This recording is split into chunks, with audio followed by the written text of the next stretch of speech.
what's up? It's your guy Dawson from D&D TV. I'm joined here by my good friend Z Marie. Say what's up to the people, Z Marie. What's up, y'all? Yeah, I'm joined with Z Marie by phone. So I wanted to talk about this wonderful, beautiful actress, Lupita Nyong'o, who just came on the screen and she just captivated the world. But along with her talent, her grace, and her beauty has come up with an old, I think like a sore within the black community of her dark skin. And one of the articles I read today, it says Lupita has become a role model for dark-skinned girls. And there were some other bloggers who talked about, she's beautiful for a dark-skinned girl. A lot of people were throwing in the dark-skinned, light-skinned thing, which I thought kind of faded out, and that wasn't really a big thing. But I can see that it is. And Z Marie, I was actually reading the article, and there was this guy, Kelly L. Carter. He's an Emmy award-winning journalist, and he stated something that was really profound to me. He said that my concern is that she may be looked at as exotic, and he said he hoped that this is not a seasonal fad. He hoped that we're seeing a dawning of change. And that was just kind of like really profound, because there are people who still have this issue with light skin, dark skin, and when I see Lupita or any dark skinned actress or anybody, that is not something that I look at as being, as a black male. What do you think about that, Z Marie? I think that this is a debate or an issue that really crosses over all ethnicities. It's a global debate. All people of color who come in different shades have colorism and an issue with it, where people who are lighter skinned are seen more as beautiful as the color of the colonizer, as the color of the ruling class. Mm-hmm. So really, this is a debate that's going to stay as long as we have actresses like Lupita Nyong'o who have less visibility in the industries that are really that lead popular culture. That leads popular culture. You're absolutely correct. And by the way, Lupita, if you guys have not seen 12 Years a Slave, I really, just want to encourage you guys to go see that. It was a brilliant, brilliant, brilliant story. And I think for me, she did a really good job. To me, I mean, she carried me on the movie. She carried me throughout. Yes, she carried the movie. But definitely this whole thing of light skin, dark skin. I talked with you, Z Marie, about a week ago, and I told you that I was in the gym working out, and it kind of dawned on me, because we've had this conversation before, and one of my workout friends was saying, hey, I'm dating this girl. She's a nice red bone. She's this, she's that, and when he left, it kind of like dawned on me. It was like, wow, and then we started working out again, and I was like, hey, dude, would it have mattered if she was a dark-skinned girl? I mean, and he was like, no, I like light skin. I like light skin. So, this is something that is still in the black community, the whole thing of skin color. And and I was, that right there, usually I let stuff go, but I was like, man, wow, I got, I'm not light skinned. My family's not. We have light-skinned and dark-skinned people. That never bothered me. That was never an issue I had. But for some people, this is a big issue. Yes, definitely. It's funny, because even though this issue is coming up in the entertainment industry, it's an issue that historians and psychologists and people like that have studied for, a long time now. So, Dr. Nell Irvin Painter, she has a book called The History of White People. And in that book, a part of one of the chapters, she lays out how beauty became associated with lighter skin, or with this pale skin. Mm-hmm. So from what you're saying, a lot of brothers in our community and in the Latino community and just at large, they have Indian or Asian, they have this love affair with light skin when it comes to the female side, because again, women being associated with beauty and with piety and things like that. Even the thinner or, smaller, slender frame that we see in Hollywood is still associated with kind of like, really, if you ask me, these are like some old colonizer slave mentality beliefs, but, you still hold them. So it's really important for us to recognize that, like you said, as a dark-skinned brother, this conversation, for whatever reason, doesn't really seem like it should be in effect to you. Exactly. But for a lot of brothers of different colors and different ethnicities, they really do, subscribe to this. And, also I would say as a dark-skinned woman, I subscribe to it too. And it took me a long time through therapy to stop really hating myself and realize that, I'm beautiful as well, and that I don't have to look at myself as others look at me, or I don't have to look at myself through the filter of what's light, or, this whole good hair argument and all of that good stuff, or all of that bad stuff, I should say. I mean, really, it is a myth, Dawson. It's just a myth that we keep on believing, and it's toxic. It is very toxic.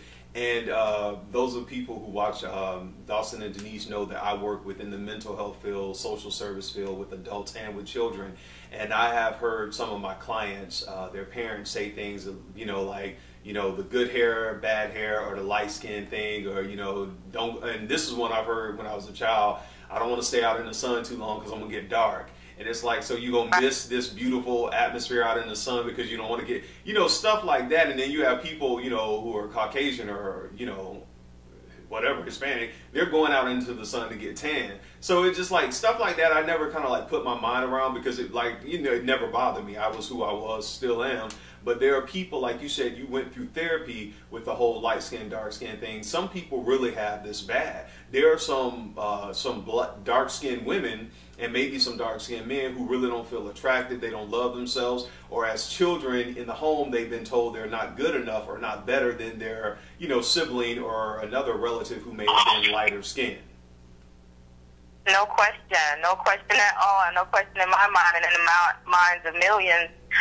And one thing I want to point out is it wasn't so much that my mom, she never told me I was beautiful. She also didn't tell me I was ugly. What it was is I saw the little girls who she did say were beautiful, and they didn't look nothing like me. Now with the, the big boom of reality TV, every other station has black women on there, dark skin or light skin.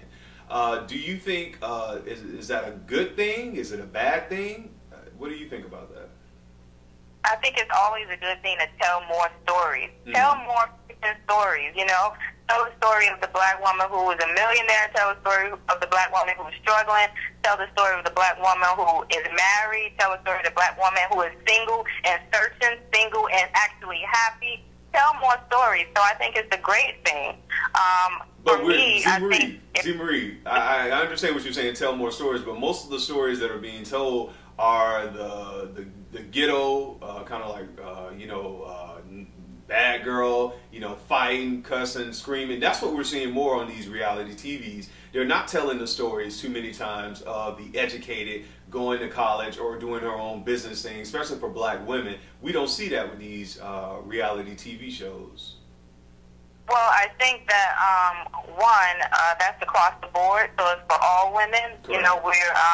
We're seeing a lot of these catty women and rich women who are whiny and just kind of pathetic.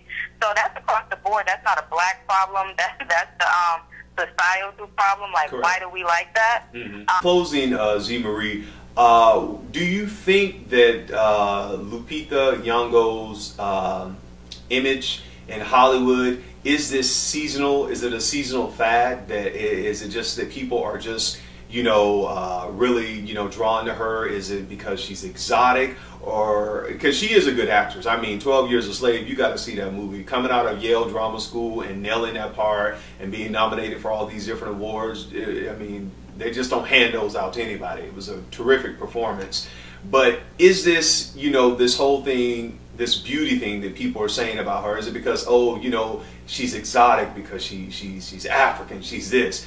Do you think that this is just a fad and that next season is going to be on to something else? I know it will be on to something else, but will we see more people like her in the upcoming years?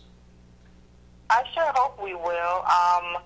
I think that you're right. She's talented. She worked hard to get that part, so let's make sure we recognize that part of it. As far as her image goes, I think it's a beautiful image to be out there.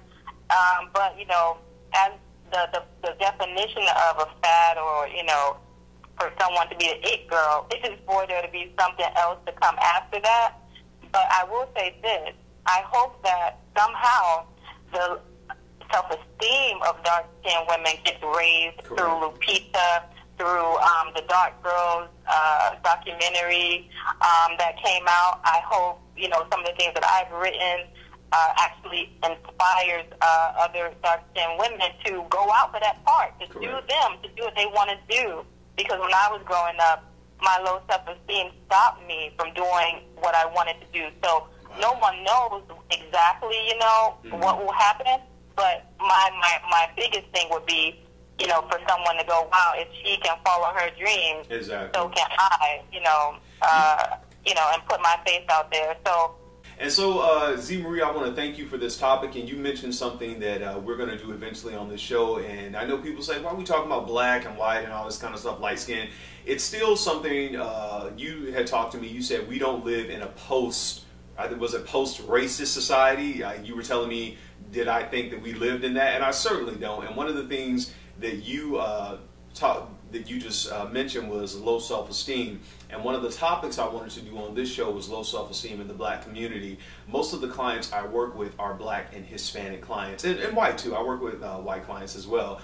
But, you know, specifically with the black households that I go in and just encounter throughout, you know, doing the job I do and have done for almost 8 years now, that low self-esteem factor in so many ways is something that really needs to be tackled and dealt with, to see how within all people, but specifically I'm talking about black people, how we can deal with that low self-esteem within the black community, because it leads to some, you know, some dangerous roads, I believe, and thought patterns and lifestyles. So that's definitely something we will talk about here on D&D TV.